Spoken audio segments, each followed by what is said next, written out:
close to it.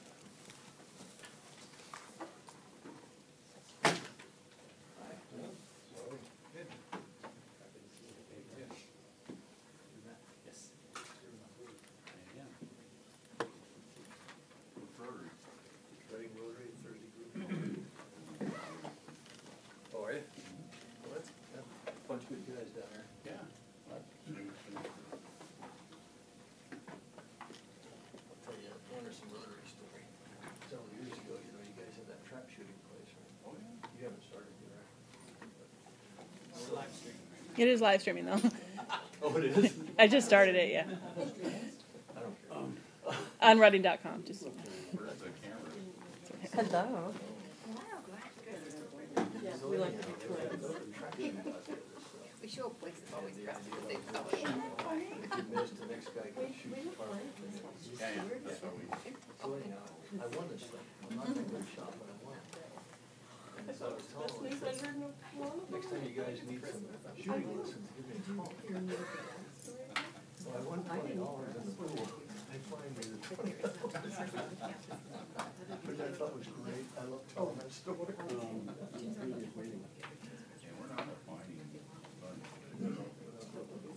Apparently upon provocation, you can change it all. We're willing to relax our.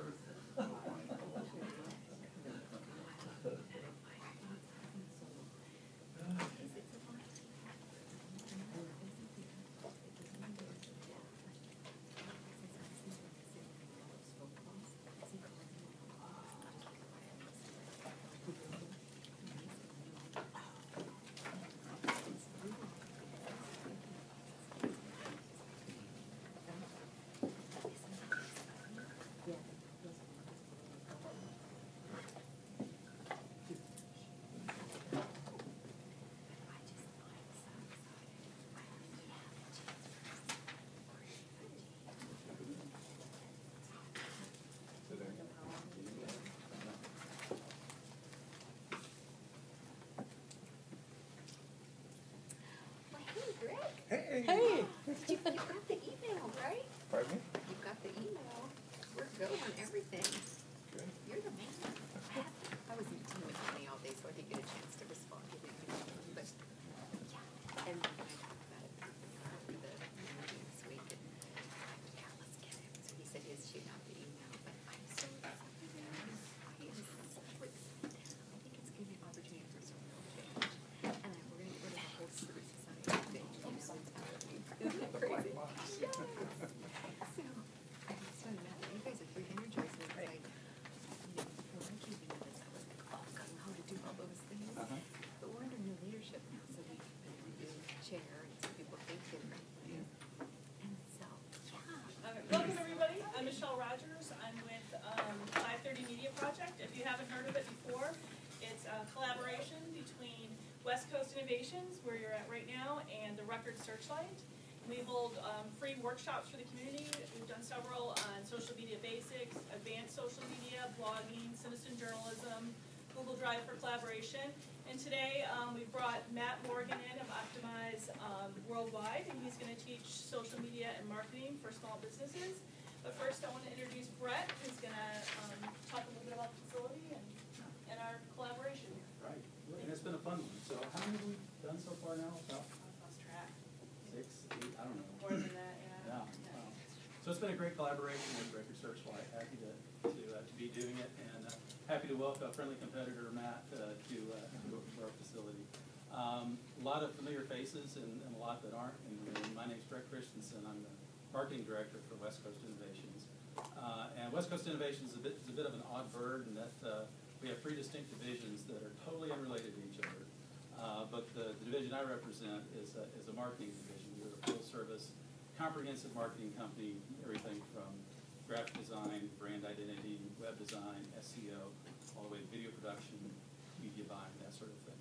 So if you have any questions that we can help with, also with us tonight is Chase, who is our lead graphic designer and our own personal social media guru. So again, super happy to have you guys here. In case you didn't notice, restrooms are right back that direction, back to your left. And Chase and I will be around if there's anything that you need. while you're here this evening, just let us know. And, yeah, just welcome. Happy to have you guys here. Natalie, thank you. Well, good evening, everybody. First, I want to thank West Coast Technologies and Record Searchlight for putting together this program. It's pretty cool that we have this type of resource here in Reading and a great facility to host them. So I'll get started with telling you a little bit about myself. My name is Matt Morgan. I'm the CEO and founder of a company called Optimize Worldwide. Like Brent said, we're friendly competitors. Do a lot of the similar things. But I am a Reading native, born and raised. Grew up out west Reading, going to Grant School, Shasta High, Shasta College. Went away to Sacramento for a little bit for school, but this is my home. I really enjoy it here. This is where I'm growing my family and my business. I also like to have a little wild side and do a lot of motorcycle riding. Been riding since I was about 3 years old and doing a lot of motocross racing. Even ventured over into the freestyle motocross stuff where you hit the ramp and do all the tricks. And I still, to today, still like to go out and compete. So that's kind of my hobby. I'm curious to know, how many business owners do we have in the room? Okay. How about any others who maybe don't own the business but are directly related with helping that business grow? Okay. My own company and somebody else. And how about kids? Nonprofit board. Okay. How about in the back, what's your business? Me? I saw somebody raise their hand back there. Me? Sure, what's your business? We produce infused personal care products, botanically infused personal care products. Okay. And anybody else want to say what their business is? I sell jewelry, so potted designs, as does Cheryl.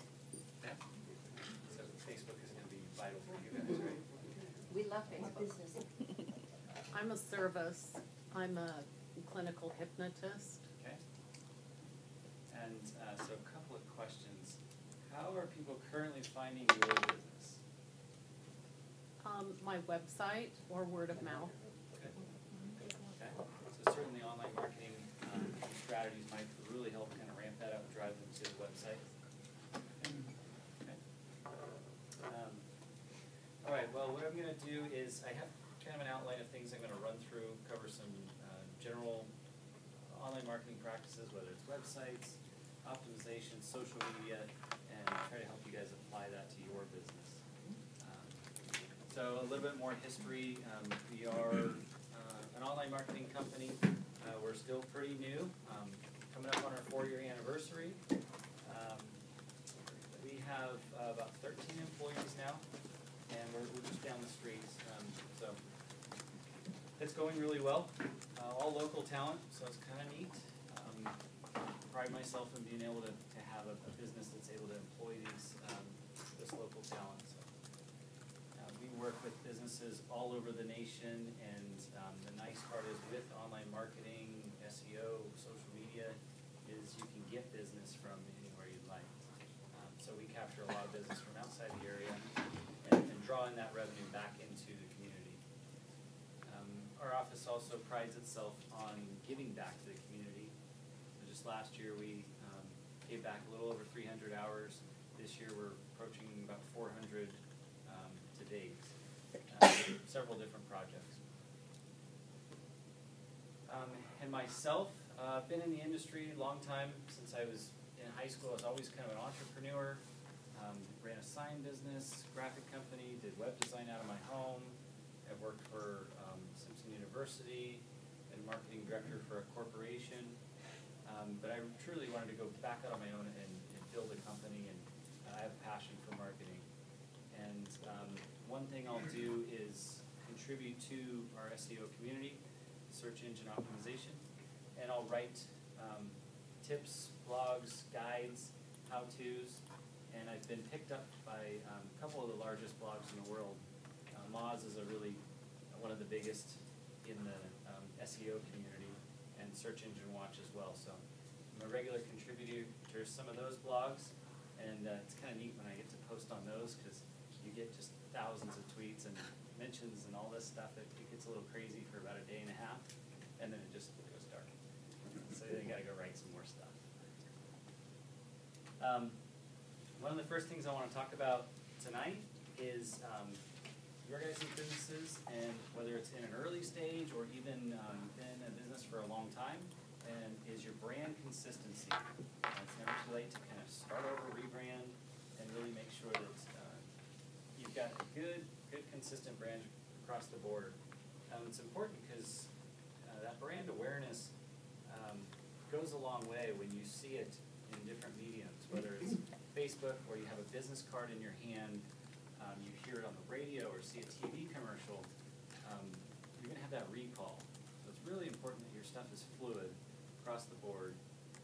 So whether it's your, it starts with like your logo, your just general identity, but all your flyers, your website, Facebook page, all that should just be consistent across the board. There's things you can do on your own, and there's also companies like West Coast. I'm sure, what was your name again? Chase. I'm sure Chase would love to develop your brand. Okay. So types of online marketing. A lot of times with online marketing, you don't want to ditch the TV, the radio, the print type of stuff, but now everybody's kind of doing everything on the phones, and so you got to have, you got to be accessible via the web. And website design is kind of that starting point. Second stage is going to be, how do people even know that website exists?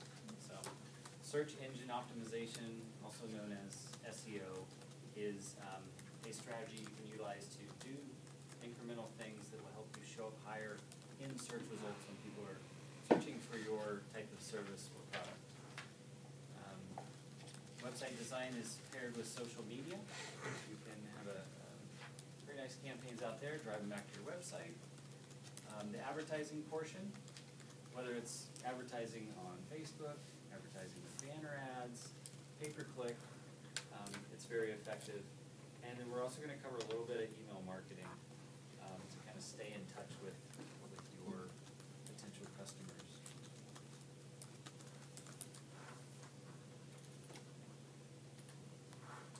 So website platforms, who's heard of WordPress? Anybody heard of Squarespace? How about Joomla or Drupal? Probably not so many. Drupal. Okay. All right, does anybody have a favorite in here? WordPress? What's your guys' favorite platform? We typically build on WordPress, and that's mostly out of necessity to for ease of clients' use, easy to train them on, teach them. Squarespace is another good option for that as well. We love WordPress too. It is a very nice platform. That's why I made the logo the biggest on the screen. I'm encouraging you guys to magnet to that. These are what's called content management systems. What that means is, in the old days, when you build websites, you had to write line by line all the code, and you had to know what you're doing, launch it on the server, and hopefully it worked. Anytime you needed something done to your website, you either had to hire your web guy or figure it out yourself. But now they have these content management systems where it's more of a platform. There's kind of a base code. You get it up and running, installed, and now you're ready to start adding pages or adding blog posts or applying a theme to it. You don't have to be a web designer to actually work on your website anymore. There is kind of more like a administration panel. Oftentimes when you get into that admin panel, it looks like a Word document. You have your different fonts you can choose from, bold, italicized thing, aligning things to the left or right, and then when you hit publish, your page will change. So you don't have to go through your web guide for every little thing anymore. So it's very nice for businesses who maybe hire somebody to get a site off the ground, and you can maintain that. Squarespace is very similar to that content management system. The Drupal and Joomla, those are for the people who really love programming. You'll notice some of my programming buddies really like Drupal, but I've never heard anybody in their right mind actually say I like Drupal. Who wants to use it? They like it because you have to code things, and so, but it's very powerful. But WordPress is going to be a good one if you were to stick with that. most businesses across the world use WordPress. I don't know the exact numbers, but it's a huge portion of websites are built on WordPress. It's the #1 platform. Platforms to avoid. You probably hear TV commercials say, we're going to build your website. We're going to build your Facebook page for free or whatever it is. You hear these web.com, Wix, even the GoDaddy website tonight. These are the kind of do-it-yourself websites. And if you're getting off the ground, you want to try this out, you want to give it a feel, you can start with these do-it-yourself websites. Most of the time they're free or cost you like $1 or something like that. But if you're really committed to business websites and want to use this as a resource to grow your business, you should probably just do away with these do-it-yourself platforms. They'll get you in trouble in the long run. As soon as you really want to do something with it, you'll outgrow the system. It won't be able to do what you really want it to do. It's kind of a get what you pay for type of a thing. Some things to consider is Wix. That platform, if you want to get found in search engines and you use the Wix website, you're like, well, it was easy to build my website. It looks great. Why can't anybody find me in the search results? The way their platform is developed, it literally, Google can't read the darn code. It looks at it and goes, I have no idea what's on your website. So it's very limited as to what you can do to help it show up in search results. We actually won't take on a Wix website. If somebody wants help showing up in Google, you're just going to hit a roadblock. There's only so much you can do. If it's built on a different platform, you can go a lot farther. So that's a roadblock you might run into if you commit to one of these do-it-yourself websites. There's also some other limitations as to what you have control over. You might get in, develop a nice website, looks great, you're updating pages, and then you want to, I don't know, you want to add a new feature or move it to a different hosting provider, and you can't, you're kind of locked into this service provider. GoDaddy, I will make a comment on them. We actually like GoDaddy. I'm specifically pointing out the website builder. I think they might call it, they used to call it Websites Tonight. That builder, we've had some problems with that where there's only so far you can go and start hitting some limitations. Responsive website design. Who's heard of the word responsive? So it's basically you have mobile-friendly website design. So imagine you've got all different screen sizes. You've got a screen size of this TV, you've got one the size of this phone, and you want to make sure that your website can respond to that screen size. What'll happen is it'll be the same website, but say you've got 3 columns, and you go on a smaller phone, it starts to kind of fall in line, and it'll fit on a different screen. So your website pretty much responds to that. Responsive website design is definitely somewhere where you want to start. It's much harder to take a website that's not mobile friendly and make it mobile friendly. It can be done. But a lot of these content management systems like WordPress, Squarespace, when you choose the design, the starting point, the theme, you can see if it's mobile responsive right out of the box. And so you kind of save yourself a lot of time and headache.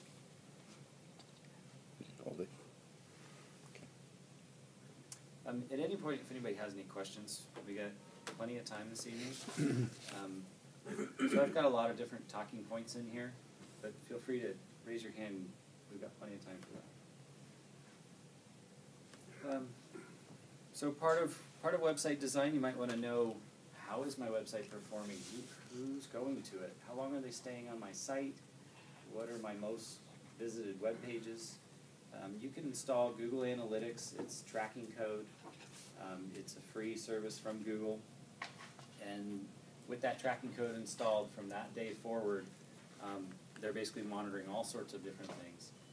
And it's kind of interesting when you're looking, you'll figure out which metrics that are important to you.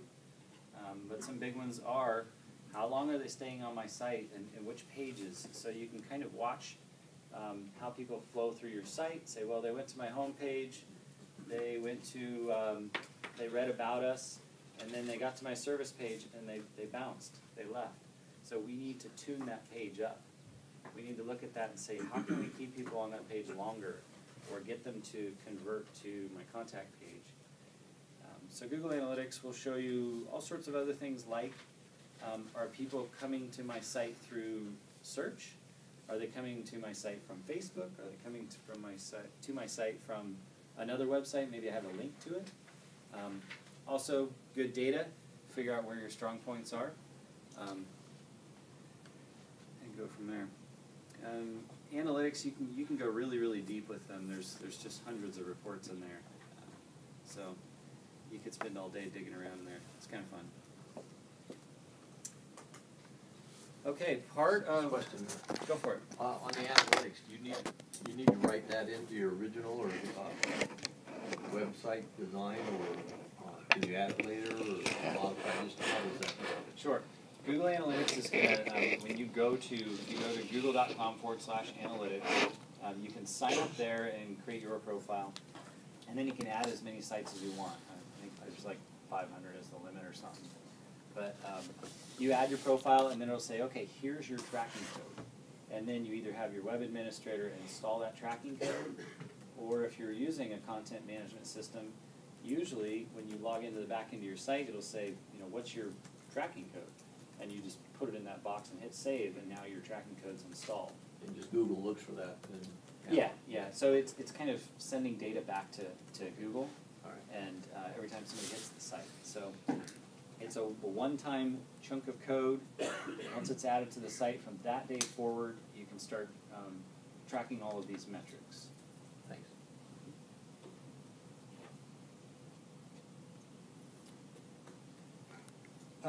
Websites need to be secured and backed up.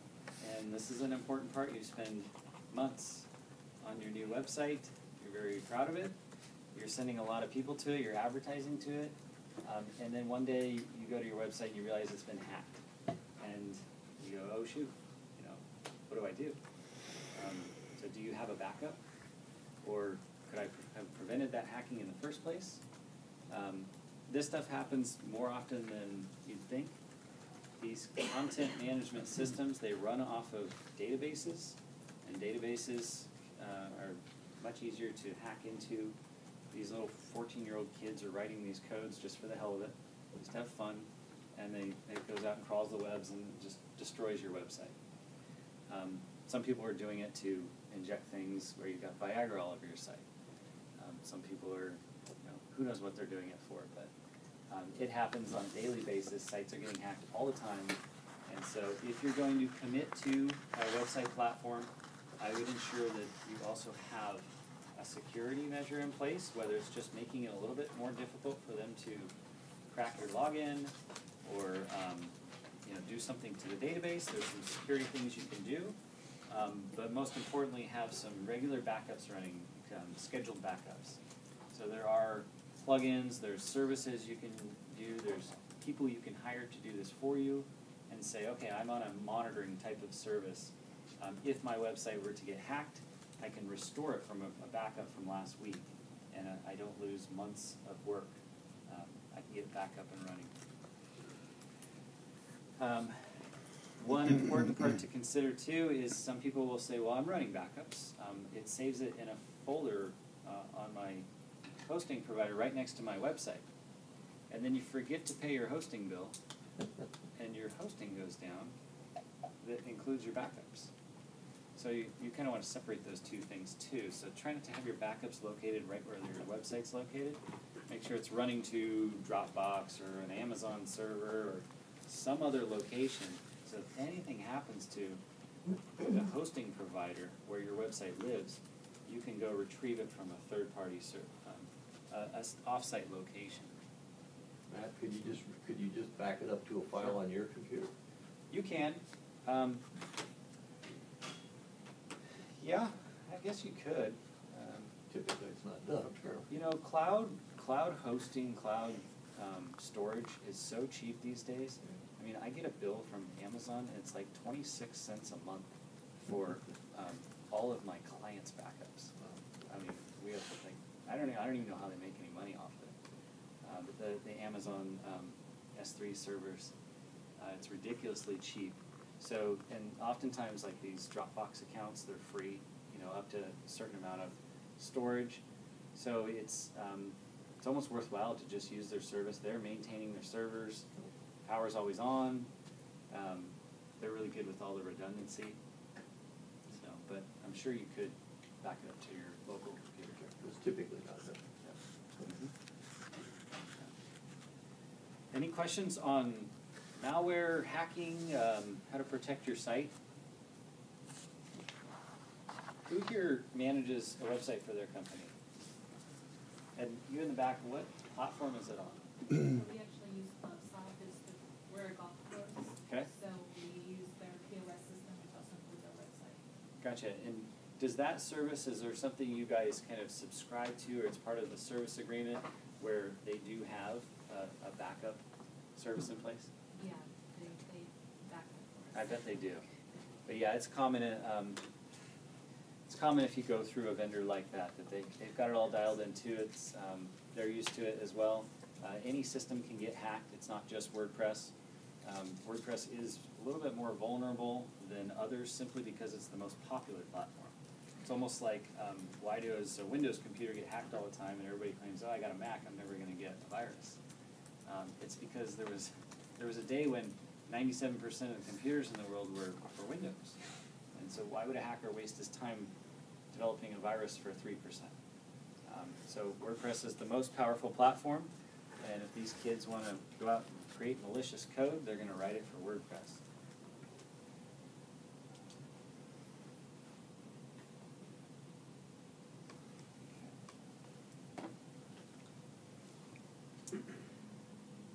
SEO, search engine optimization. So this is where basically you have your website, looks great, it's beautiful. Now you need to get people to it, to engage with it. So one of the strategies you can use is called search engine optimization, where you're doing things to your website or writing content. You're doing good marketing that will help your website show up higher in the search results. You're really making your website relevant to the people who are searching. And the big three are Google, Bing, and Yahoo. But typically what happens is somebody's looking for a service in a location. So I'm looking for an attorney in Sacramento. I'm looking for a landscaper in Redding. I'm looking for a dog groomer in Redding. You usually pair the two. If you just say dog groomers, you might get dog groomers from all over the nation. Granted, they're a little bit smarter on location, so they can tell kind of you're sitting in Redding, so they'll likely show you some Redding results. But if you don't put the city in there, it'll give you some nationwide results too. So I call this local optimization for you guys, your small business. Figure out your target area. So if you're just trying to target the Redding area, or say you have 3 offices, you got one in Chico, one in Redding, one in Yuba City. Those would be your local areas you're going to try to optimize your site in. And you can just forget about the rest of the world because they don't live anywhere near you. Focus on those areas, and you can do that through several different ways. This slide here, is more so kind of what a search result page might look like. They change it all the time. They're testing different things. Everybody kind of gets an individualized result. But you've probably noticed the ads section up here. They'll usually have a little icon that says ad. You get some ads over here. That's what's also known as pay-per-click. So people are bidding for that spot and say, I'm willing to pay $4 if somebody clicks on my link. And so you can get here right away if you want to pay for it. That's more of the advertising model. The first result that does not have an ad on it is called the organic result. That is a listing that had content related to what you were searching for, and it had the most authority, or most relevant to what you search for. Beyond that, you start to get into like the maps section where they have the little pin markers on the map, and they're showing you local businesses. And so again, if you have a service hypnotherapy in Redding, California. You'd want to make sure you're going to Google and verifying your business so that you can have a Google local listing and get that pin marker on the map. Usually what they'll do is, if you go out to, they keep changing their name, but I think it's Google My Business now. You can basically claim your business or add it, and they're going to want to verify you truly are the business owner. So they'll mail you out a postcard, and they'll have a PIN number on it. And then when you get that PIN number, you go back to the place where you registered and you put in the PIN number, and it says, okay, that's your business. You're now verified. So there is a step to getting listed here in the maps. So on a phone, well, let's go back a step. You've got so much real estate on a web page when you do a Google search result. This is what's called above the fold. So there's more listings, but on a computer screen there's only so much room. And so those are the listings that are above the fold. On a mobile phone, you have a lot less real estate to work with. So you'll see they may or may not include some ads, but likely they're going to strip it down and showcase just a couple of local businesses so that you can click to call, get directions, go to their website. So this makes it even more important that your business is one of those top listings. Rick? I didn't mean to interrupt you. I just happened to notice on here, on the handout, you have Google Plus. Is that still relevant at all? No. I hate to say it, but Google Plus is dying. So it was their attempt to have a social media platform that was integrated with the rest of your life because everybody is on Gmail. They're doing YouTube, Google Drive. They're trying to connect all those dots and bring that social element in. They had, very similar to Facebook or LinkedIn, a nice network there, and there's not much activity going on out there. There is some communities that thrive out there, very limited. And they started to integrate it into the search results. So at one point they started they would have Google, here we go, Google Plus page. So that's going away. They still let the reviews slide, but just this last week they started pulling this one out. So that's brand new. I think they're admitting, we're going to let it die. So there will still be kind of a Google local business listing. That will always exist, but I think they're removing the social side. There was one point in time a couple years ago where they let you have a profile photo of yourself. That was kind of cool because if you were one of the people who integrated your Google Plus profile with your website, your face would show up, and if nobody else was doing it, it really stood out. But they killed that too. Okay, so let's face it, the best place to hide a dead body is on page 2 of Google search results. No joke here. If you are monitoring those analytics and you're watching that traffic and you're waiting for the phone to ring, it's amazing the difference from being on page 3 and you start to work your way up to page 2, and then you hit page 1 and the phone rings. It's just people want that they're going to hit those first couple listings, especially on a phone. Why would they go to page 2? They can evaluate the handful of listings. They'll kind of check some reviews out. Maybe they'll go to their Yelp page. They'll do a few things, but they're not going to start drilling into page 2 and 3 and 4 unless they're doing a research paper or something. They really need to dive down into some knowledge base. But for small businesses, you've got to be one of those top listings, or you're not going to get the phone call. How do you do it? How do you get your website to show up in search results? A few different ways our office approaches it. Number one, we've got to make sure that your website is search engine friendly. There's a couple hundred things you can do to your website to make sure that it's kind of Google friendly. It's what everything Google's looking for. It's crawlable. We'll get into that. Updating your business listing information. So I mentioned getting into the maps over here. Being one of these local businesses on Google. Well, is your address correct? Is that the right phone number? Is that, have you moved recently? So you got to make sure your stuff is up to date. We'll get into that too. The biggest piece is going to be building up an authority, like a trust, and you got to prove to these Google robots that your site is trustworthy. We'll show you how to do that. And then social media is now playing a role in search results. So the things you're doing out on Facebook and Twitter and all of these social media engagements are now actually playing a small role in how a website ranks. So when it comes to a search engine friendly website, again, there's a little over 200 algorithms in Google alone where they've got these criterias that they run through and say, well, is this website relevant to the search result? Does it meet our standards? Is it crawlable? So there's all these different algorithms, but you can go through your site and there's a whole checklist of things. So I'll cover a few of them here. If there were 3 things I could do to a web page to help it show up in search results, the number one thing I would do is make sure that my page title, you know, on your browser tab, and you'll see that title that's up there in Chrome or Internet Explorer, and it's the actual title that's on that tab. That's what's called your page title, not to be confused with your page heading that might be physically on the page. Those are 2 different things. What will happen is your page title is this right here, this blue one. That's what's going to show up.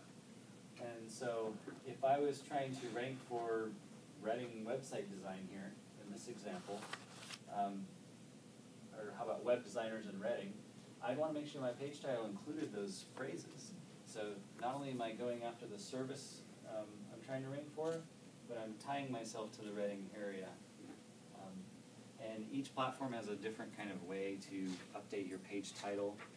WordPress, it's the very first thing on the page. It says, what's your page title? So you pop that in there. But that's going to be the most important thing. You're basically telling Google, my web page is about this. So when somebody does a Google search, I'm relevant to it. So your page title is absolutely number one thing you want to be looking at. It's the easiest thing you have control over that you can do to make a big difference. In this example here, this is kind of just a sample, but let's say this is your home page, and you have control over that page title. Let's say you offer 5 or 6 different services.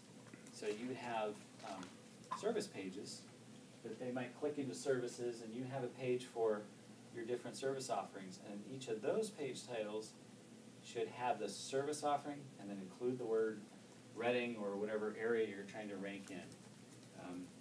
But each page should have its own unique page title and be relevant to the content that's on that page. Number 2, if I could control another thing, would be my URL. So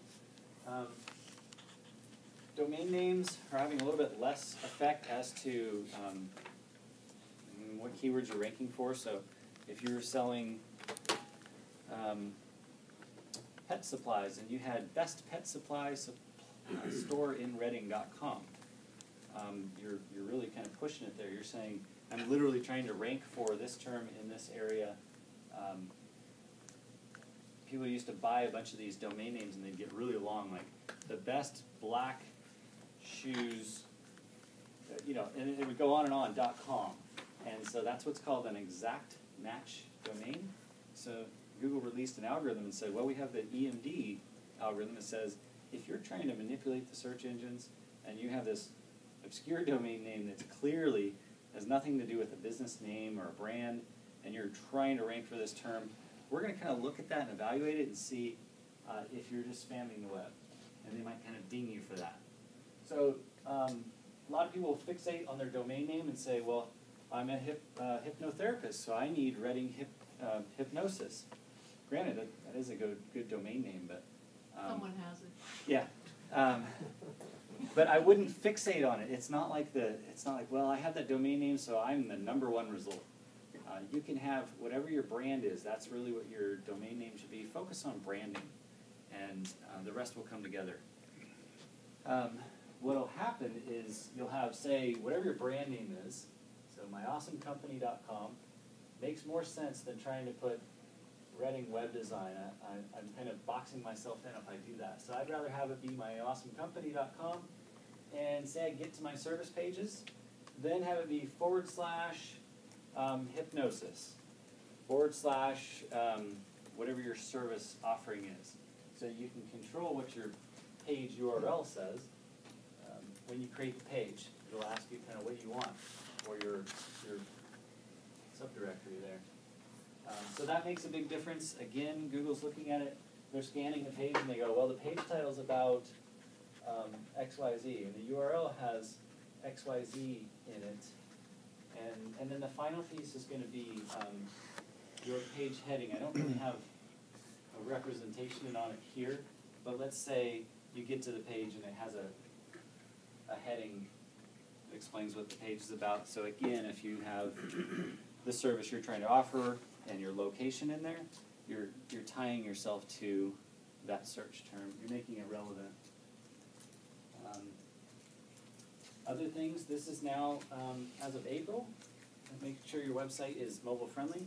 It's now an official algorithm that's out, and Google is looking at that saying, well, if I see 5 websites and 4 of them are mobile responsive and yours is not, we're going to give them the edge, and we're actually going to make a note and say mobile friendly right in the search results to let people know that these sites are mobile friendly and yours is not. And what they're trying to do is take their website searchers, their customers, and offer a good experience. And so if your website's not mobile friendly, and more searches are done on this nowadays, that Google doesn't really want to send them there because it's going to be a poor experience. You got to scroll sideways, pinch to zoom, and it's frustrating. So they actually officially made the algorithm as of April. Mobile friendly is going to give you a little bit of a boost. They're also just looking for good usability. Is it easy to navigate? Do you have like a good drop-down menu? Is it easy to find your content? Do you have good images? Do you have video? Do you have various media on the page? Is there a good chunk of content? So are you describing what's going on? And do you have a call to action? So even the button, you know, if you have a direction for them to go, what do you really want them to do when they get to the web page? Do you want them to contact you, download something, get a quote? That's what we call a call to action. And Google's actually looking for that type of stuff. They want to see what the flow is. When they come to the site, they got some good information, you're being resourceful, and you're sending them to even more resources or the place you're trying to go. When Google looks, when I say Google, I mean Google, Bing, Yahoo, all of the search engines out there. But Google's the big one, so I always kind of say that. But what they do is, humans aren't looking at this stuff. It's their Google bot, their crawlers, their robots. It's all just computers going through, and what they'll do is they don't read this. They read the code that's behind it, and they're crawling your page. So they don't really know what that image looks like or what it means. They don't know if it's a picture of a dog, picture of a house. So you have to make sure that the content, the actual text on your page, describes what's going on. What is this web page about? So if you come to a nice page and you visually tell the story through a video or a nice big graphic, and it's like, oh, wow, I get it. Well, Google doesn't. Google has no idea what the heck's going on. So they can tell a little bit because you can put little tags on your image and describe the image. But this chunk of content here, this paragraph, you know, the more the merrier, is how they're able to crawl the page and determine if that content is related to what people are looking for. You can do other things like make your web page a little bit more localized, make it relevant to your area by including a map. So if you were to embed a Google map on your page of your business in the Reading area, it's further saying, hey Google, my web page is about this, and here's a map of my location, and yep, it's right there in Reading, so help me show up higher in Reading. living area. Reviews and testimonials also help build trust. And so if Google can recognize that you've got good recommendations or maybe links to your Yelp or even some other third-party review system, that's a good thing. Matt, what about tags and summaries in WordPress? How important is that? So there's tags and there's categories in WordPress are the most popular. The tags are going to help you drill down into other pieces of content that are related. Again, I don't think there's a huge advantage to tagging everything. If you want to tag something, you can. What the tags end up doing is in WordPress, it creates another page, and it creates a tag page. And it ends up being a very low quality page because it's just got like a feed of other content that's related to it, and usually it's very thin, there's only a couple items. So in my experience, tagging hasn't done much of an effort. We actually no-index those tag pages, which means we tell the search engines don't even look at them. So they're low quality, they don't meet all of these requirements. But usability, if somebody's reading a blog about hypnotherapy, and then you had a tag and it said, help me quit smoking or whatever it might be, and that tag would bring you to other articles related to that topic. So if it's a usability thing, sure, do it. Tagging things to try and get keywords don't really help. Well, the tags pretty much kind of are very similar to hashtags. Hashtags is going to be more of like a social media thing. You're drilling into conversations on those platforms. So I don't know if they'd have any value on a website, unless you hyperlinked it to the discussion, say on Twitter or something. Categories are going to be, again, a usability thing. Help your visitors get to the content they're looking for. So, try not to have 100 categories. Try to have a handful that's top level, and you can drill down and then read the articles underneath those categories. Okay, let's see.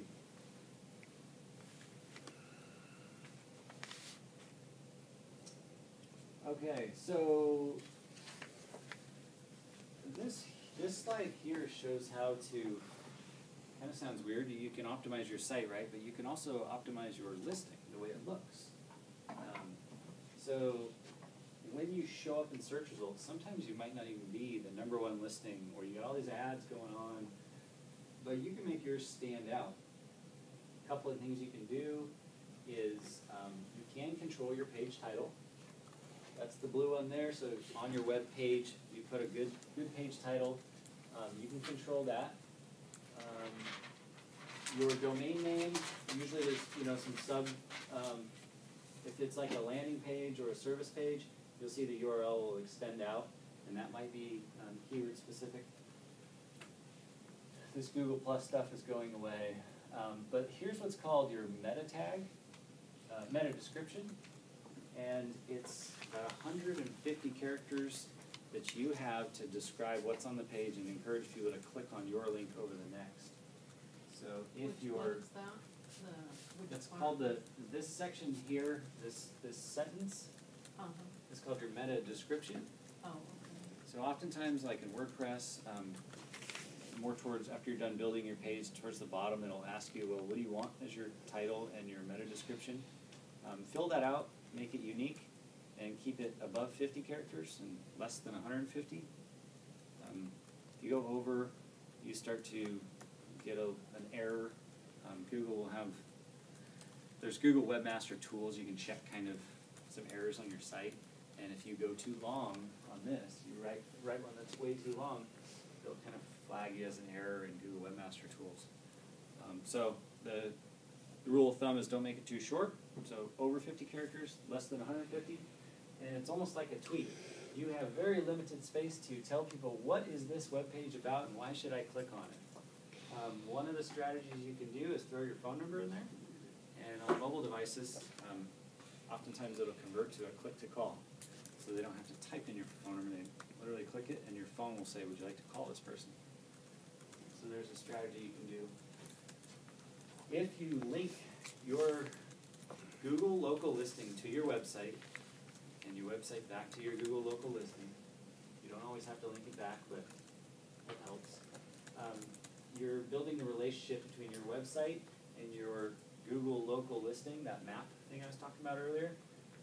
If it knows those two are related, it can link your reviews and your map listing right underneath your result.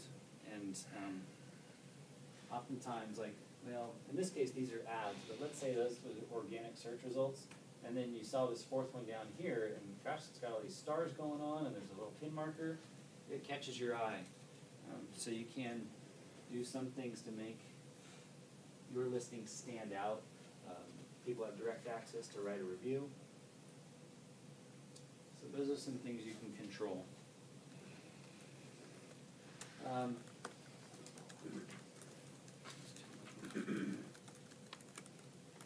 Okay, you can control what your website looks like, the content on it.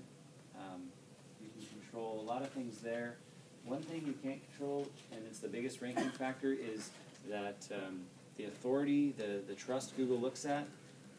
You can slightly control it, but here's what happens. Google looks at a website and says, okay, about 60% of the game on why a website ranks higher than another is who's linking to it. And so sure, you can tell them you're the greatest, you have the best website, you have the best content, but they want to hear it from somebody else. So if you've got CNN.com linking to your website, that's CNN.com saying, I trust this website, I'm willing to link to it. There must be something of value over there, and Google's going to acknowledge that link and say, hey, there's a trust factor. It's coming from a very highly reputable website. You can get a link from some local people like the Chamber of Commerce or Reading.com. Those are reputable sources here in the Reading area. And so if you can get a link from one of those sources and it links back to your site, Google's going to acknowledge that and say, wow, you just got somebody from a reputable source to link to your website, so they must trust you. And so therefore, I trust you. I was going to give an example. Nerd Chicks is a column we run in our paper, and they provide it for free. It's from Nerds on Call, and they just recently asked me to start linking to their website just for that reason.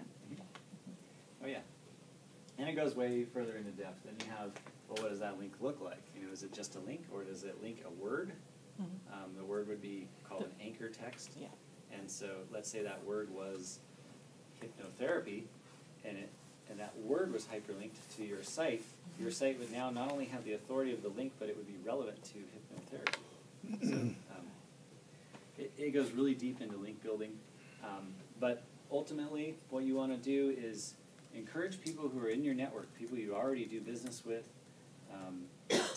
to ask if there's a reasonable reason why they should link to you. You don't really want to just go out and get links because you can. It needs to be relevant. It needs to be, well, I guess I have my slide here. I have my graphic designer design it. So you might have heard somebody figures out, hey, links make a big deal. You know, it's a big difference. Google's evaluating who's linking to me, so I'm going to go out and I'm going to buy a bunch of links. I found a cheap place online who's selling them for 1,000 links for $99. So I'm going to do that. And so you buy these links, they're going to get you into trouble. Google looks at that and says, well, these links are coming from very spammy sources. There's no relevancy. You've got these directories that have spun content, and you've got most of your links are coming from these sources. We're just going to penalize your website. In fact, we're going to take it out of the search engines entirely. So you can get penalized for doing like black hat techniques, where you're spamming forums and things like that and saying, nice blog, check out my site. And you're linking on there. Anytime a company offers you, we can get links, we run it through our proprietary system and we auto-generate these links, that's bad. Spammy websites, getting links from websites that literally just deliver a poor experience. They're always kind of not loading up all the way, or just a clunky design. So you want to stay away from that. The rule of thumb would be is that if it's easy to get a link, it's probably not a good one. It's usually hard to get a good quality link. What about bloggers? Because don't they have something called affiliate marketing, and they trade like a link for? Yes. Yeah. So with blogging, we utilize a strategy called guest blogging, where we'll have our copywriters write a blog about whatever our client's website's about, and then we'll go pitch it to another website. Say it's a real estate agent we're trying to rank here in Reading. We'll go find a real estate blog. It doesn't have to be in Reading, but say it's in Chicago. And we'll say, hey, we have this great blog. It's free. You can have it. Post it on your website. We just ask that you leave this link in here. Points back to our site. So we've now found a reputable source that has a good quality score. It's relevant to the real estate industry. We then have good quality content and a link that points back. It takes a while to build that. There's a lot more time involved to do it. That link's got a lot of value. If you're simply reaching out to a blog and say, hey, I'll post one on yours if you'll post one on mine, that's what's called a reciprocal link. And they kind of cancel each other out, and sometimes if you have a lot of those going on, it'll look like a spam signal. So the trick is you can do reciprocal linking, but link to a page on their site and have a different section of their website linked to a different section on yours. So it doesn't literally look like you're trading links. Again, people think of that, oh, I could trade links with this person. It sounds pretty easy, right? So it can get you into trouble. When you're trying to get links from other sites, just think of people in your network, people you do business with. You're a member of something, you've got this credential. Maybe they offer a profile on that site, and it offers, hey, put your link in there. So it's relevant to you. You are credentialed by this organization. Now it's on my website that talks about my expertise. There's some different tools you can use to evaluate the quality of a website. One of them is called the Moz bar, and it's a Chrome extension. Again, it's something that gets a little bit more in depth, but there's different scores you can look at to see if it's a reputable source. The best test is just to look at the site. Does it have a good design? Does it look reputable? And it probably is. Humans can kind of tell. You can get links from mobile responsive websites. So again, it's that poor design. If you're getting links from something that's clunky or doesn't really provide a good experience, if you can get one from one that does provide a good experience, it'll be a better link. Influential authors. So Michelle, this one might work for you. If you can find people who have made a name for themselves, they're like a top-notch blogger who, when they post something, 1 million people read their stuff. If you can reach out to them and somehow encourage them to talk about your product, your service, or guest post on your site, those influential bloggers usually have a lot more going on behind the scenes, where they have a ton of Twitter followers or Facebook followers or whatever it might be, and when they share your post, like 1 million people see it. That would be awesome if you got something like that. But influential people, if you can start building a relationship with them and somehow get your content spread into the mix, you can get some good quality links. Okay. So this slide here, remember I talked about your business listing information, your name, address, phone number, make sure it's you don't have an old address listed or whatever it might be. This is kind of a slide that represents the ecosystem of all the different business listings that are out there. So you've got Google, everybody knows that one. You've got Facebook, we know that one. What else do we got? Yahoo? And then you got a bunch of other ones you've probably never heard of. You've got City Search, Super Pages, Manta, Hot Frog, Yellow Pages, Yellow Bot, Yellow Mojo Pages, and the list goes on. All of these sites here are directories of businesses. So you go there, and there's going to be a name, an address, a phone number, maybe a description of your business, a link to your website, email address, your social media profiles. Each one of these you can have a profile on, and what ends up happening is, say you've been in business quite a long time, and you move. You go, okay, I moved. I'm going to have my office manager go to my Google, my Facebook, my Yelp, and my Yahoo, and we're going to update our address. And we've got it covered, right? And then people can't, they're going to your old address. They go, oh, I forgot about Super Pages. I forgot about my Twitter. So there's so many of these directories that it's hard to kind of make sure you've covered all your bases. the worst part that happens as you move, you think you've done your due diligence in updating all these sites, and most of these sites are trying to sell advertising, so they want to build up their database of businesses. So this one will feed off of that one, and this one will pull data from that one, and this one publishes it back to this one, and it's this web where they're all feeding off each other, so it's almost impossible to get your business listing information corrected because just that ecosystem itself is destroying the process. You can use some services. I think Moz has Moz Local, and then we use one called Yext, and it's a service where you pay for a license and say, hey, if I tell you what my business listing information is, will you just correct all of them in one shot? And they'll do it. I mean, you have to pay for the license, but it will cover all of these locations in one shot, minus Google, and keep them up to date. And it kind of suppresses any duplicates, but that's a surefire way to make sure your business listing information is accurate. 2 questions. Can it remove you from some listings? Can it remove listings? Well, most of the time you're trying to get published on them. I know, but occasionally you don't. You want to, You used to be can- there, now you're not with that particular office or something, you want to get out of that Oh, listing. I see what you're saying. Like an old location, and now Yeah. you have a new one and an old one, and you're like, this is a duplicate. Or maybe you have a new partner, you know, not be listed with the old. You can, with some of these services, you can do what's called suppressing. So it'll say, we found 3 matches. And you go, yeah, that was my old partner. That was our old address from the 90s. And here's my main one. You can say, this is the real one, and suppress these. And what it'll do is it'll, the service does it for you. They'll put a redirect on the wrong ones that redirect to the real one. And typically, what's that cost? Licenses for that, anywhere from $50 to $150 a month. A month? What did you say the name of the licensing service was, So Moz? Moz Local is one of them. I've explored it, but I have never actually subscribed to it and used it. We partnered with a company called Yext. And so Yext has done us well. And so we use that for our clients. And it's an easy way. What happens is if you weigh your options, you're like, gosh, I got to pay for that license monthly. Pretty much indefinitely too, because what happens when you stop paying for the license? It all goes back to, but if you equate the man hours you would spend having your office staff or yourself or anybody trying to fix that mess, you'd be like, where do I buy that license from?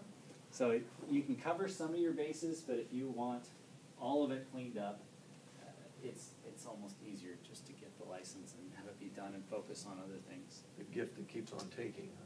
Yeah. Okay.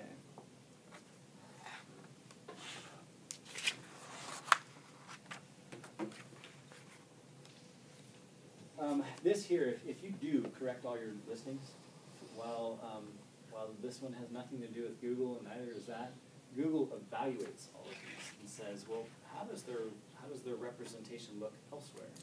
And if it's a mix match everywhere, if it's confusing, you spell out street here and you abbreviate it here and you got a wrong phone number there, and they're unsure, is this the same business? But if all this looks really, really good and it's all consistent, you'll get a little bit of a jump in Google in their map section. You can run a listing scan. Again, this is just going through Yext, so you can go right to Yext and try this. We have the listing scan embedded right on our site. You can put in your name, address, phone number, and it'll tell you exactly what's wrong with it. So to kind of give you an evaluation, is my stuff really that bad? Or can I clean it up myself? But it'll look here and say, yep, we found a wrong phone number. Not standing out basically means something's missing. There's no web address, no Facebook link, or something is not in there. Matt, we have a question from the online audience. This person wrote, I have an 8-year-old GoDaddy account / website. I come up first or second on Google or Bing. They are forcing me to use their new web builder, which I hate. I built a new one with Weebly. I'm concerned about host changing. Any opinions? Well, Weebly is another one of those platforms it's really difficult to do good search engine optimization. So if this person is doing well in the search engines, they likely probably don't have a lot of competitors out there, and so it's totally okay. If you have any sort of competitors who do have the better platforms, they'll have a one-up on you. Changing platforms is always painful. It's simply transferring content, maybe going through a new design. You're almost kind of starting over. At least you can recover a lot of the information, but it's never a smooth transition. We consider those, you're basically building a new site, and I'm just going to kind of use that as a resource to pull my content over. So if you're considering switching platforms, it's not to the end of the world. It's actually kind of nice because every 2 or 3 years, you look at your website, you'll notice it's outdated. Things change so fast. There's now mobile responsive requirements, so it's probably good timing, you know. Just a good time to refresh your site, make sure it's mobile responsive, pick a platform that you might feel a little bit more comfortable with. Great, thanks. Okay, social media management. We're going to get into this a little bit more in depth on how to actually advertise on here. But social media management actually does affect how you show up in search results. Google is now looking at, again, it's kind of like the links where they go, whoa, you got a reputable website who's linking to you. They must trust your website, so we trust your website. So similarly, they're looking at your Facebook, your LinkedIn, your Twitter, whatever you're doing out there on social media. And if they acknowledge that you have people engaging with your content, they're linking to it, they're liking it, sharing it, they're mentioning you in their social media platforms, that's another signal that you're doing something great, and that therefore your website probably offers something great. So you can get a little bit of a boost from social media. It's still pretty small, but it is making an impact. And then again, website analytics, there's so many things you can kind of look at, see what's working, where who's linking to you, who's referring you, website traffic. Am I getting people from organic search? Am I getting it from my paid search? So that is the nice part about being digital. There's data for everything. The biggest kind of gotcha with search engine optimization, you go, well, I don't need, I'm in the phone book, I'm good. I've got myself covered. Or I do my radio advertising, I do my TV. We don't discourage anybody from eliminating radio, TV, or print, but what happens, if you're driving down the road and somebody reminds you that you need to, landscaping service, that's right, I need to get a better new lawn guy, my guy's just not cutting it. But you're driving, you can't take action right then. So you forget the name of the business, the phone number, website address, you get back to your office or home, and you go to Google and you go landscaper and Reddit. And now that guy just paid for somebody else's advertising. And so same thing with TV. You're watching your favorite show, you're not going to get on the phone, it's 11 o'clock at night. So it's really hard to take action right when these ads are showing up. So oftentimes later, people go straight to Google, they've been reminded of the service, and they're going to one of the top 3 listings. And if that's not one of you, you're just throwing your dollars, your advertising dollars, literally into your competitor's hands. Okay, how much of this can you do on your own, and how much should you let an expert handle? There are certain things you can do if you feel like you're unsure. Consult with an expert and see if it's a dangerous avenue to go down. You can get yourself in trouble with penalization. Again, you start to get a little excited. You're like, oh, I got a good link from this place. And then you start to see another opportunity, and you overstep your boundaries and get some links from places that you really shouldn't be, that maybe an expert would say, oh yeah, stay away from that.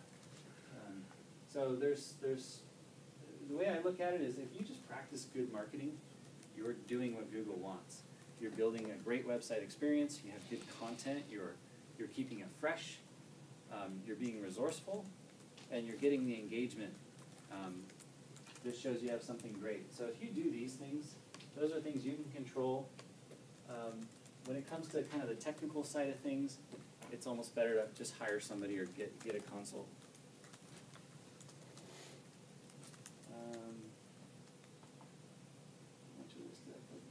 Okay, social media. We're going to start drilling into this. With Facebook,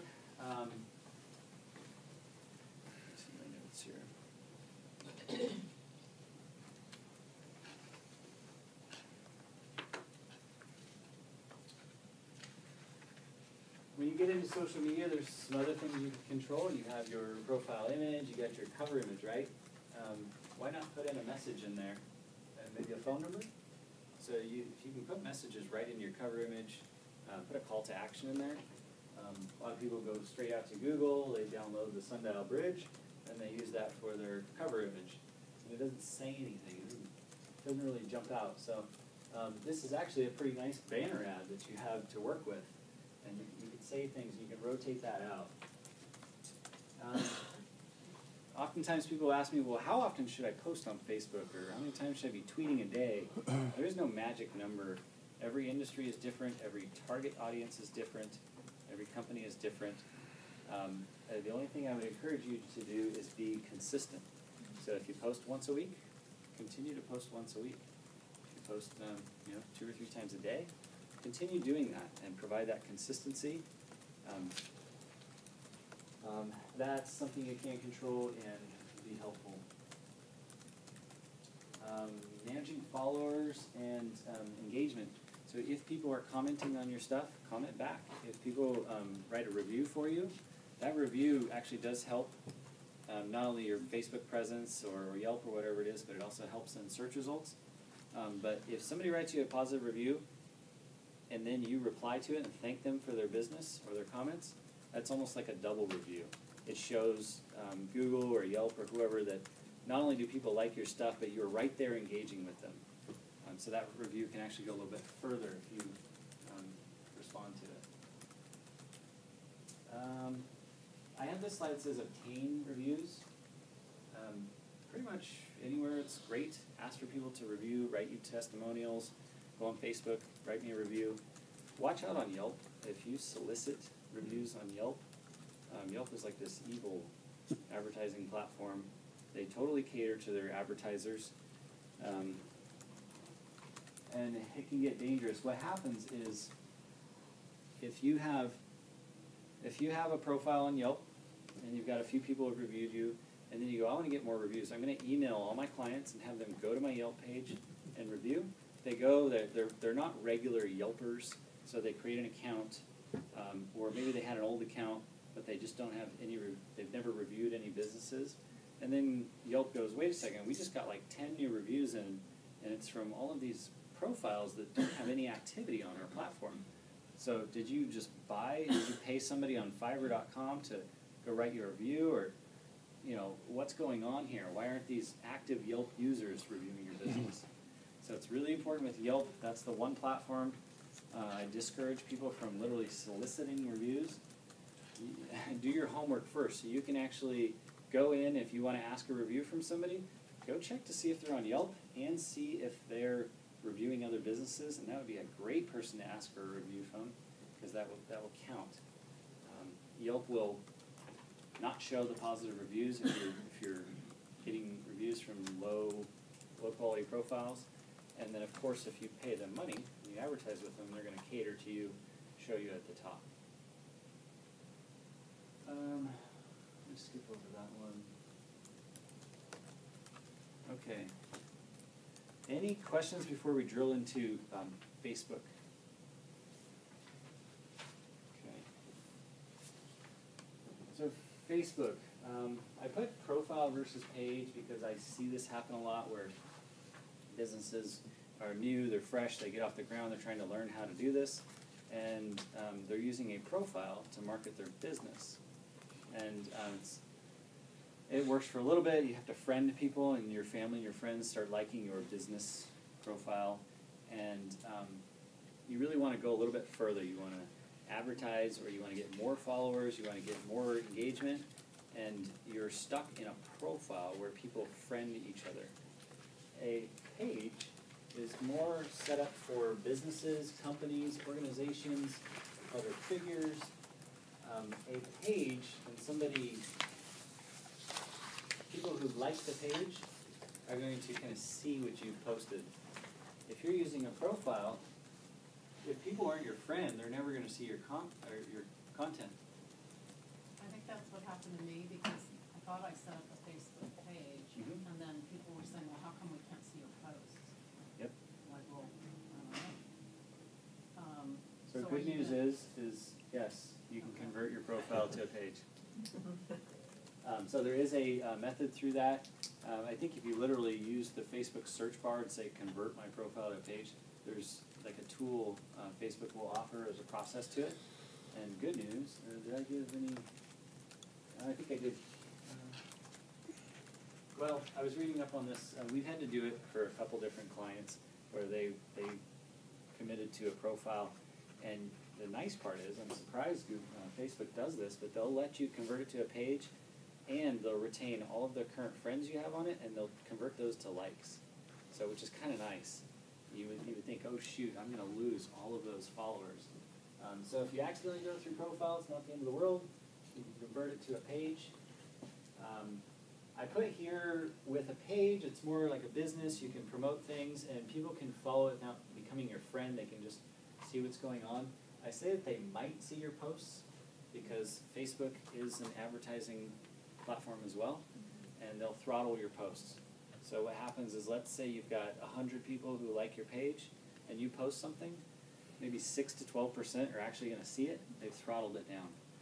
So even though people have asked to see it, they're not going to. They want you to boost your post or advertise, and then they'll expose it to everybody who's liked your page, and they'll reach out into their friends, and the more you pay, the more reach you get. So if you're ever wondering, when you post something and it says, 6 people saw this, you're like, gosh, all that time I spent crafting this beautiful post, and 6 people saw it. That's Facebook's way of saying, well, give us like $5 and we'll show it to like 3,000 people. I'll just run through some of these. Facebook profile. I have a question. Go ahead. But when people comment or like a post, doesn't that boost it up so that more people that like the page see it? Mm-hmm. Okay. So it's almost like an algorithm on Facebook. And so when they acknowledge that engagement, it'll start to show up on other people's feeds who might be a friend of you. It might be an old post, and now it's like at the top of the news feed. It's like coming back. So yes, anytime there's new engagement, that kind of resets the cycle.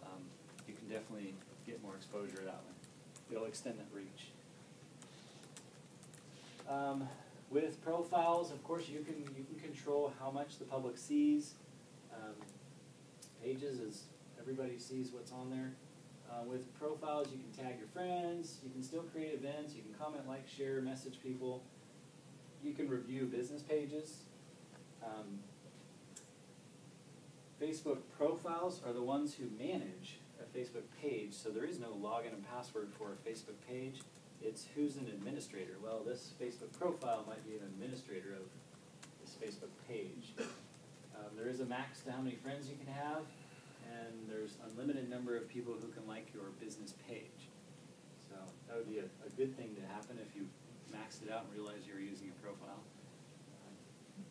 You can check into businesses if you're a profile, and you can be checked into if you're a page. Okay, what else? Okay, so that's just quickly what the difference is. Yes, you can convert a profile to a page. This slide here, I talk about profile completeness, and what happens is this is almost like that small business listing nightmare I was talking about, where your name, address, phone number. The more complete your profile is, the more value your page has. So when you're setting up your Facebook page, don't slack on it, put a profile image, a cover image, and start posting. Fill that sucker out with everything you know about your business. Make sure to categorize it as best as you can. Put your hours. This will be a big one here. Now with all the location services on your phone, if you're driving around and you're getting ready to go into a store or a restaurant, it'll say, well, better hurry up, it's closing soon. Things like that. So if you have your hours listed and they're not correct, you might be turning away customers. Write a good description. Basically fill out everything you possibly can. Again, name, address, phone number type of stuff. A link to your website, and that'll provide a little bit more value to your page. There's a spot here where you can get a Facebook web address. So when you first create your Facebook page, you're going to get a kind of an ugly looking one. It's going to look something like that. And then you can set your Facebook page URL or sometimes it's called a vanity URL, and you can say, well, I'd like my URL to look nice and clean like this, and you can check the availability. It'll say, yep, that's available, would you like to do this? And they'll say, just FYI, you can only change it once or twice. But this is much cleaner. Oh, I have the link here. So I guess you can go right to facebook.com/username, and there's a tool there that'll help you check the availability. Facebook image size. So the cover image and profile photos, Facebook's pretty good with letting you kind of adjust it, drag and drop to get it looking good. What'll happen in your posts is there is kind of a size you should be aware of. When you post something, the Facebook news feed is 470 pixels wide. So if you know image editing software, you can control the width of your photos. The optimum size would be 470 pixels wide, and it's going to fill this whole area. An example I think I have, okay, so here's a nice photo of an elephant, 470 pixels wide. It fills the whole news feed. It looks big, it's inviting. Say I post one that's a little bit taller, but it's not 470 pixels wide. I got all this white space here. I'm kind of not utilizing the entire canvas, and as people are scrolling through, this is almost like optimizing your image. You know, it's going to have a better experience, and you might get more engagement out of it. Boosting posts. Okay, this goes back to where I was talking about people. The Facebook throttles your post that you put on your Facebook page, and sometimes if you're the administrator, you'll see the little boost button. So doing that, I highly recommend it. It's very inexpensive. A couple bucks will go a long way.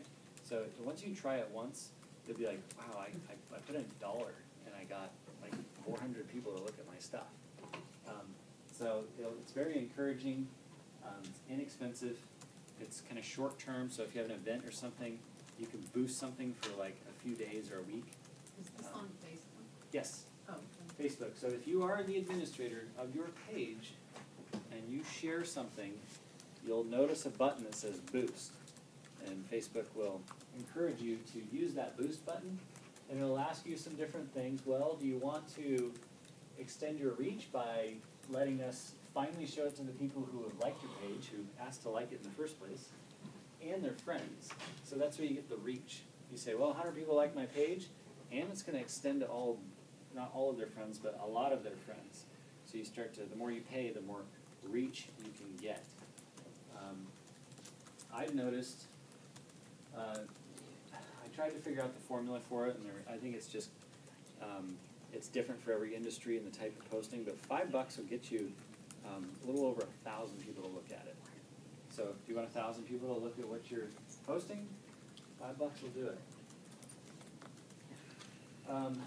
That's boosting. There's Facebook advertising, which is a little bit differently. You're literally setting up a campaign and saying, well, regardless of people who like my page or their friends, I want to target a specific population. I want to target people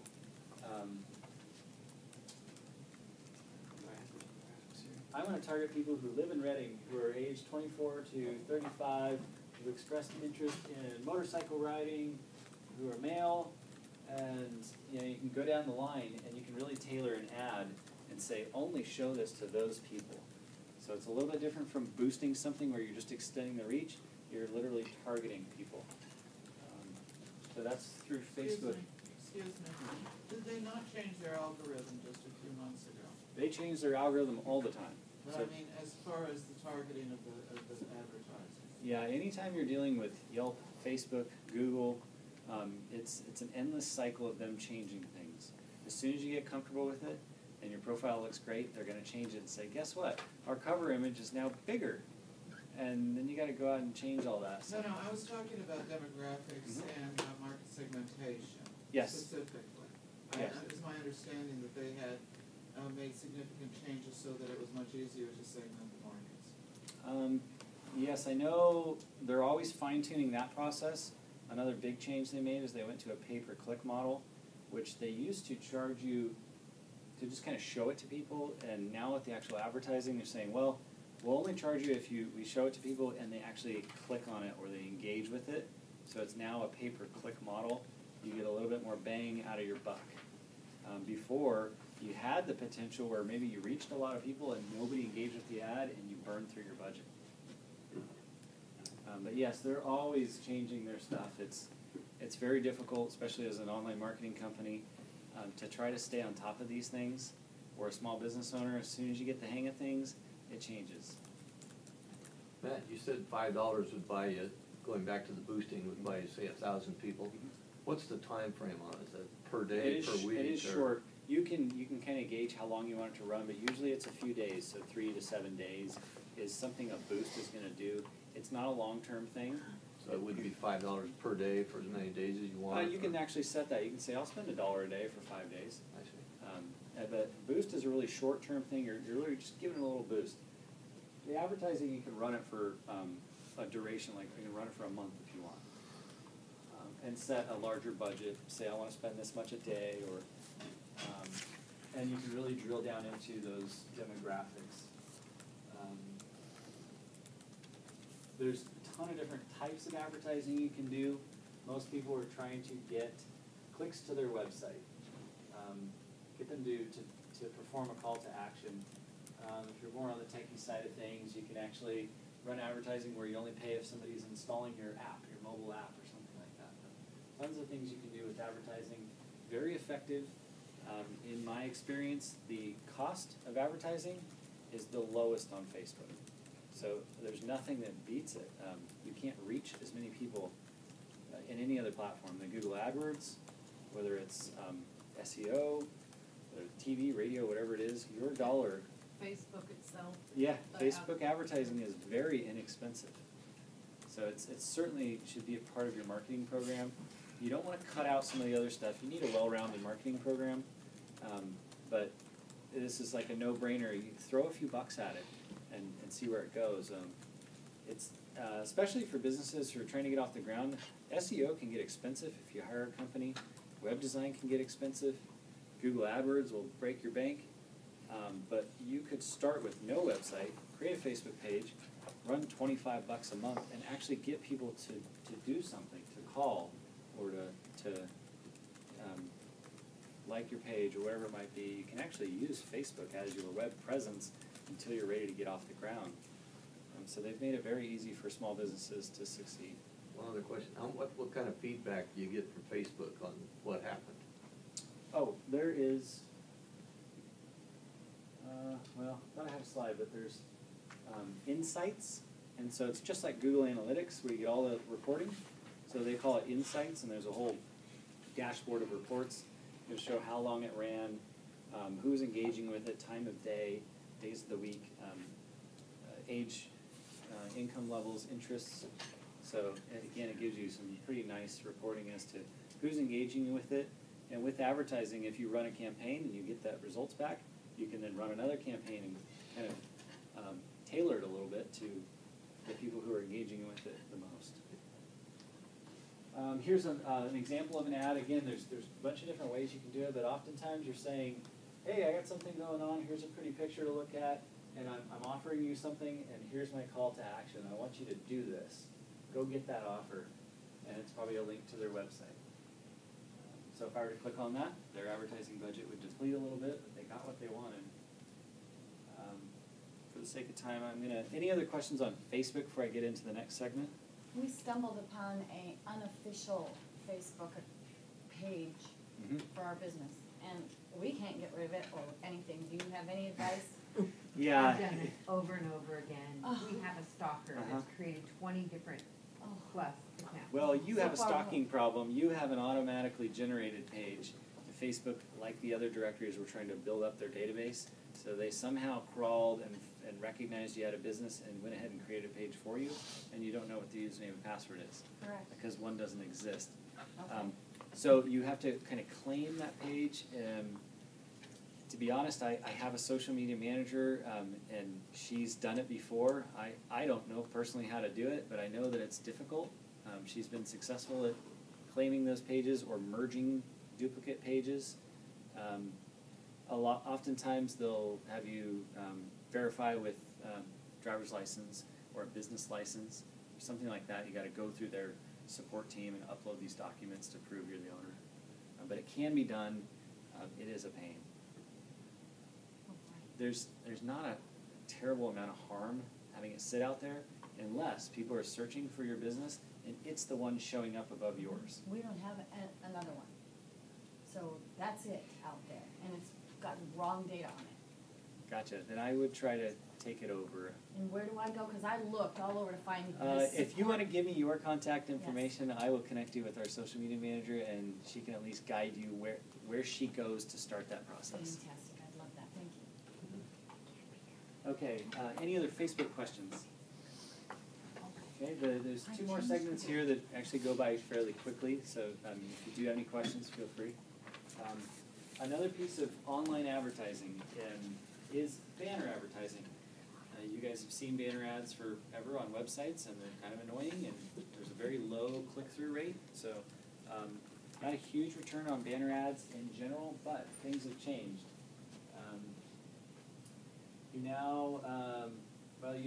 You can run banner ads, and the way it works is you put it in the display network. So you say, hey, Google, just show this to your network of websites, or some other platform. It might be AdChoice or MaxPoint or something, but you don't have to go out to all these websites and place your banner ad. You actually put it in the display network, and it will publish it on websites who have said, we'll accept ads if it's relevant to what our users are looking for.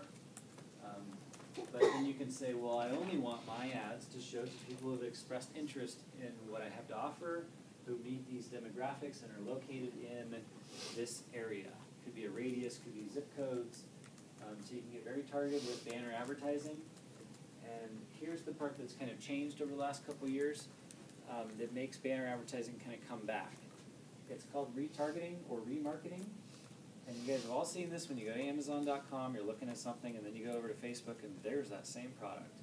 And it's like, what the heck? Are they stalking me? And yeah, they kind of are. So here's what happens. Remarketing or retargeting is very effective. It sounds a little creepy at first, but it makes sense after you think about it. Say, got a new computer, whatever. I got something, I'm looking for monitor cables. Say I bought new monitors, it didn't come with the cables. I go to Google, I do a search. I click on the first result, maybe it's Best Buy, I trust that website, that's a good deal.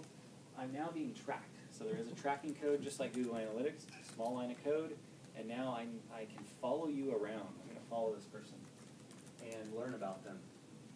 I don't buy the product. Somebody says, hey, come here real quick, it's 5 o'clock. I forget to buy the product. It might be 2-3 days, maybe a couple weeks later, and I'm reading the news, and there's that ad. So I've been retargeted to. They know I've been there. They know I've expressed interest in that product before. And so while it seems a little creepy, it's like, oh yeah, I truly do need to get that. I was interested, and I was right there. I almost bought it. So it's kind of helpful in a way. Your ads are now getting tailored to you, and so you're not seeing ads that have nothing to do with you.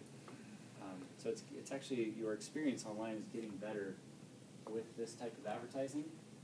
What happens in the advertising world is the click-through rate, if you're running banner ads, used to be really, really low. I mean, you're lucky if you got a percentage of people to click on your banner ad. But with the remarketing, we're seeing 15, 20, 25% of the people who see that ad the second go-around are clicking on it. So it is reminding them that they needed to go back and purchase that product or go do more research on it. So the remarketing has made it more effective. There's also animated ads that are a little bit more inviting. And what happens is, as you advertise, you reach more people, so you get that brand awareness out there, and you start to reach the same people multiple times, getting people back who might have got distracted. How long does that remarketing last? I don't have an absolute answer for you, but I think it's about 30 days. It's potentially longer. I think it has to do with what's happening on your computer. If you're clearing your cookies, your cache, things like that, you've kind of blown it out. I could get an answer for you if you like. Okay, any questions on the banner advertising? All right, last segment. Email marketing. So we've covered kind of a lot of the online marketing basics. Got to have a website. It's good to get found in Google search. Tap into social media. Try some of that advertising. See if you can get people there. The email marketing is something you can do to continue to message to your customers and stay top of mind, and you can automate it so that it appears as if you're being very friendly and timely and delivering all this great information, and you've set it all up at one point and let it run. So you can time things, you can schedule out posts. I use MailChimp. It's great for small business because it's free to get signed up. They'll let you, I don't know the exact numbers, but you can get a sizable amount of subscribers and send, I think, like 12,000 emails a month before you have to pay a dime. And if you get over that, then you start to pay different tiers for how many people you have on your list or how many emails you're sending a month. But MailChimp is a great solution to give it a whirl. Constant Contact, most of you have probably heard of that one. It's a very popular platform. I don't know what their pricing model is to date, but if I recall, it is a monthly service. And so it's a little bit of a bummer if you're just feeling it out. You start to pay that monthly and you're not using it, it can get a little painful. So that's why I encourage people to start with MailChimp.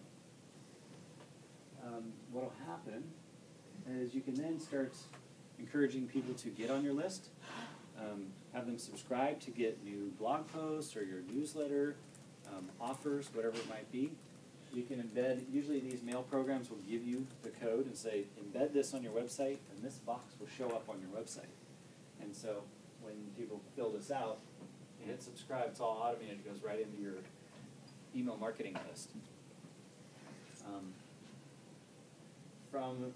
From there, if you're using one of these platforms, you can develop what's called drip campaigns. So you can say, I want to have a series of emails that say I've got 4 different emails. When somebody comes to my website and buys something or they do something, they now get into the drip system. And they're going to get an email on day 1. And if they don't act on it, I'm going to send them an email in 2 weeks. If they don't act on that, I'm going to send them another email in a month, and then one maybe 6 months out. Whatever it might be, you can kind of get in their head a little bit and see what are the touch points, what's the perfect timing to be following up with them. And you set this drip campaign up once, and as people get added to the system, they just start receiving it. It's not like an email blast where you're sending it to all of them. It depends on when they got added to the list. So a great way to develop content once, set it up, and let it run.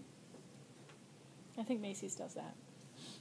Oh yeah, yeah, for I sure. get a lot of Macy's emails with And offers. is that on MailChimp? MailChimp is just a platform. They can do a lot of things. Constant Contact can do all the same things. And there's a ton of these out here. These are kind of the top ones that are recognizable. There's a lot of email platforms that are built right into some of your other tools. There might be a CRM you're using, or in your case, you had a specific platform your website was built on? Well, yeah. Yeah, It's so homegrown, yeah. local company, not very Okay, wide. sometimes like real estate websites will kind of have that built into the website or their CRM, and where you can do email blasts right out of that. So there's several platforms that are kind of pre-integrated, but out of the box, it's pretty easy to set up MailChimp, pick a template, start writing some content, and start trying out email marketing. Give it a shot. The big thing you want to look out for is you do need to be a little bit conscious of who you're sending emails to. There is the Can Spam Act. You don't want to spam people. The mail providers will just shut you down before you get in trouble. But if you're just going and scraping the web and finding all these email addresses, you didn't organically get those addresses, and then you blast them some offer, and they're like, I didn't ask for this, I don't want it, unsubscribe, and you start getting an unsubscribe rate that gets over about 3% of your list, MailChimp will just kick you out and say, sorry, we don't want you on our platform. You're spamming the web. So you want to be careful of that. The best way to put it is that you can email people all day long if you've established a business relationship. So somebody has been to your website and signed up for a newsletter, or at any point you've been in email communication with them where they asked, hey, do you guys offer this? There's a business relationship. You can now email market to that person according to the rules. And you can stretch it out a little bit further. But if you're just blatantly spamming people, your email marketing system's either going to shut you down or you'll get a nice letter from some authorities. I doubt it'll come to that, but just keep an eye out for that. Any questions on email marketing? Okay, I think that's the end of the show. Thank you.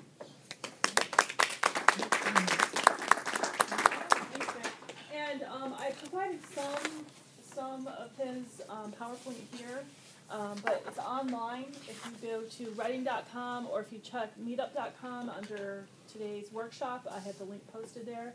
It's basically bit.ly, B-I-T, /ly/ so me Matt, capital S, capital M, capital M.